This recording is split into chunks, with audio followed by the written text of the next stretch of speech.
The next one is, after building a syndication network for a client. I like this question, by the way. After building a syndication network for a client, what's the best type of reporting you could do for them to make sure that they know it was worth it? Well, in the past, years ago, up until really last year, I would have said, rank reports are one of the ways that you could show a client that it's working, because as long as remember, a syndication network alone isn't going to do much. It does help to solidify the entity. There's no doubt. And I've proven that recently, even with my most recent business that I launched. But the trick with a syndication network, and always has been, is to publish consistently and regularly to it, especially if it's connected to a money site. Same thing for YouTube. Because what happens is it will theme the network over time. In other words, it starts to build up more authority and relevancy, topical relevancy and location relevancy if it's for local stuff, as more content accrues across the network, right? So, and they become aged and more trusted and all of that. So the idea with the syndication network is to, and this is what I always recommend, guys, and I've said this since day one, when it comes to client work, content marketing it's not an option. It's part of my SEO monthly services, right? That they're paying me monthly, and part of that is content marketing, which includes blog posts.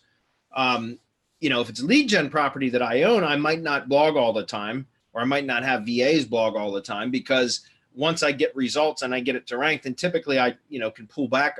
In some cases, I can pull back to where it reduces my expenses for lead generation properties. But for clients, I always tell them, look, if we pulled back, there's a possibility that you could slip in results. You could stop getting as good of results. And then there's always a catch-up period. So there's going to be a delay between when you start to stop getting good results and the time that we can get them back for you. So I just recommend never taking your foot off the gas.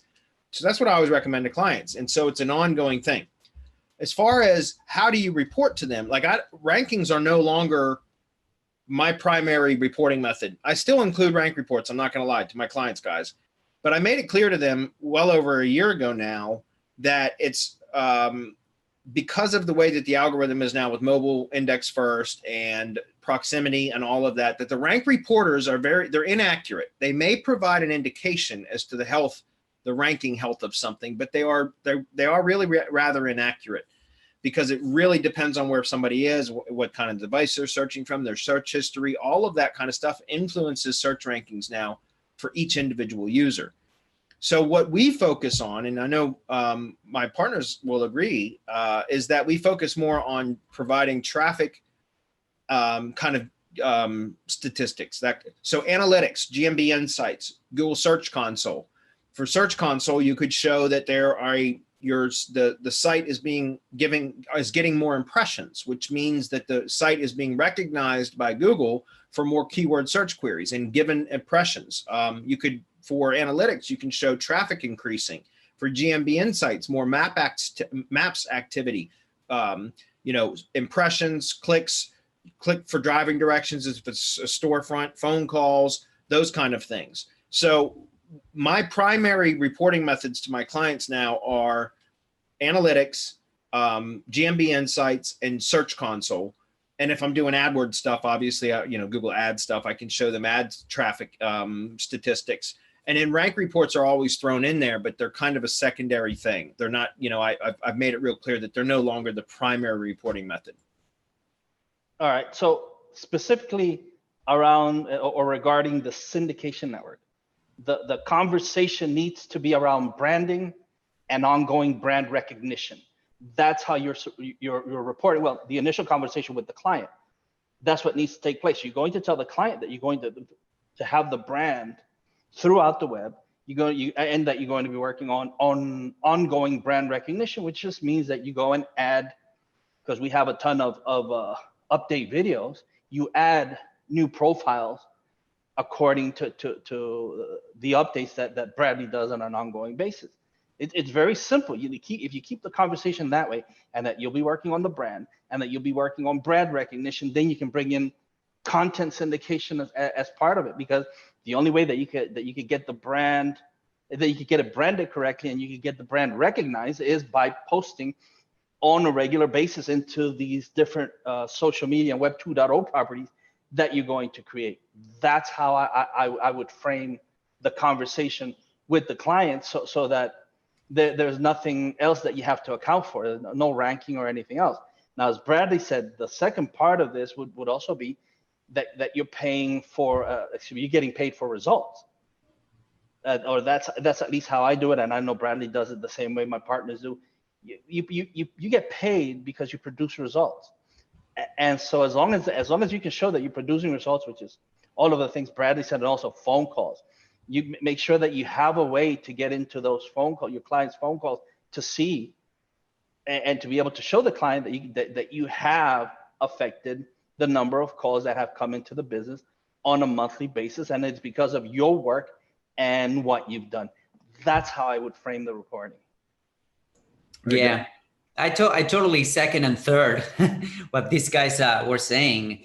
The reason why is because if you're providing a keyword report, you're missing so much. Like, you're leaving so much out of the table, because people do not search as the Google Keyword Planner tells you that they search, right? They have so many variations, that there are infinite variations of any keyword imaginable, right? So having that in mind, the reality is that business owners, they don't care if they're like ranking number 1 or number 2. What they do care is how many new clients you're generating. So the best report, in my opinion, would be a really simple one. Would be, before hiring me or my firm, my agency, how much money or how much revenue, how many sales you were doing. Now, after hiring me, 30 days, 60 days down the road, has that increased? If it does, then that means I was doing something right.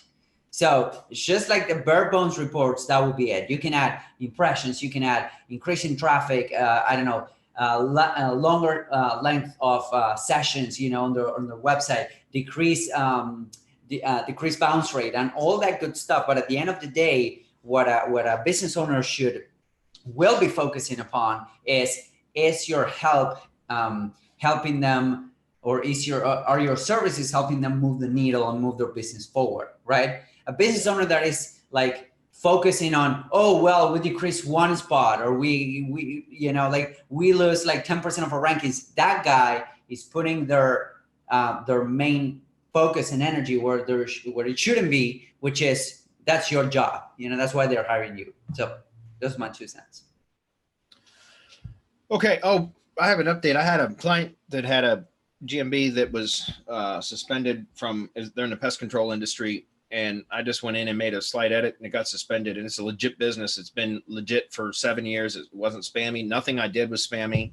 We've never done anything spammy for that business. And it's always just dominated in its local area. And then it got suspended. And it took, I tried to do a reconsideration request or reinstatement request, and I got denied. And it took 4 weeks for them to reply back finally and say that, nope, it's in violation of quality guidelines, which is total BS. So I replied back, said, please explain, there nothing was, anyways, I rebutted it, but of course I never got a reply. So I talked to my client about 2 weeks ago and told him that, I was going to have to create a spammed listing in the same area in order for us to generate a new one, unless he wanted to go through the process as the actual business owner, the bona fide business owner, because I did it through my manager account as a manager of the GMB.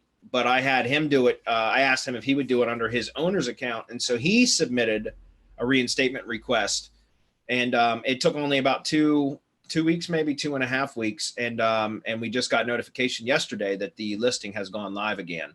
And I've confirmed that it is back. So just so you guys know, if anybody that has a GMB now, the newer ones, I don't know, but this was an aged one. It's been in existence for like 7 years, and it got suspended because of just a slight edit that I made to it, which was bullshit. It was just one of those algorithmic suspensions, I believe. And but they wouldn't allow me. They denied my request to reinstate as a manager.